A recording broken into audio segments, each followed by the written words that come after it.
आज संत ज्ञानेश्वर माऊलींचा पालखी सोहळा जो आहे तो आज दुपारी 4च्या सुमारास जो आहे तो पंढरपूरच्या दिशेने या ठिकाणी प्रस्थान करेल। त्याआधी आपण पाहिलं तर संत ज्ञानेश्वर माऊलींच्या मुख्य मंदिराला जे आहे ती देशी विदेशी फुलाने आकर्षक अशी सजावट केली आपल्याला एकूणच पाहायला मिळत आहे। वैष्णवाचा महामेरू योगी ज्ञानेश्वर अशा आशयाचे अमंगलीय जे आहे ते या ठिकाणी सुंदर अशी फुलांची आरास केलेली आपल्याला एकूणच पाहायला मिळत आहे। सकाळपासूनच आळंदी नगरीमध्ये अनेक विविध कार्यक्रम जे आहेत ते सुरू असलेले आपल्याला एकूणच पाहायला मिळतं। आपण पाहू शकतो की मंदिर च्या आतील परिसर देखील फुलांनी आकर्षक अशी सजावट या ठिकाणी केलेली आपल्याला एकूणच पाहायला मिळतं। आपण या बाजूने जर पाहिलं तर संत ज्ञानेश्वर माऊलींचं मंदिर जे आहे ते थेट या ठिकाणी समाधीचं दर्शन जे आहे ते या ठिकाणी होतं।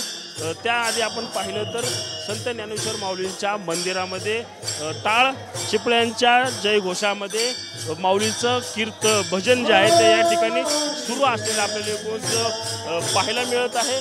गेल्या काही दिवसापासून आळंदी परिसरामध्ये वारकऱ्यांनी जे आहे ती मोठी गर्दी केलेली आपल्याला एकूणच पाहायला मिळत आहे। त्याच पार्श्वभूमीवर आपण आज पाहिलं तर मोठ्या प्रमाणात जे आहे ते लाखो वारकरी जे आहेत ते आज आळंदी नगरीमध्ये दाखल झाले आहेत। आपण सकाळीच पाहिलं तर आळंदीचा इंद्रायणी घाट देखील या ठिकाणी वारकऱ्यांच्या गर्दीने जो आहे तो फुलून गेलेला होता।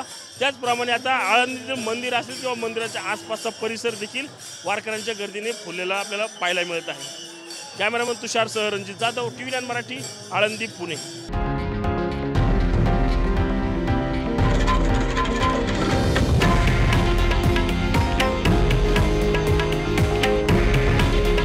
हे आहे देशातील नंबर 1 न्यूज नेटवर्क आणि आपण पाहत आहात TV9 मराठी।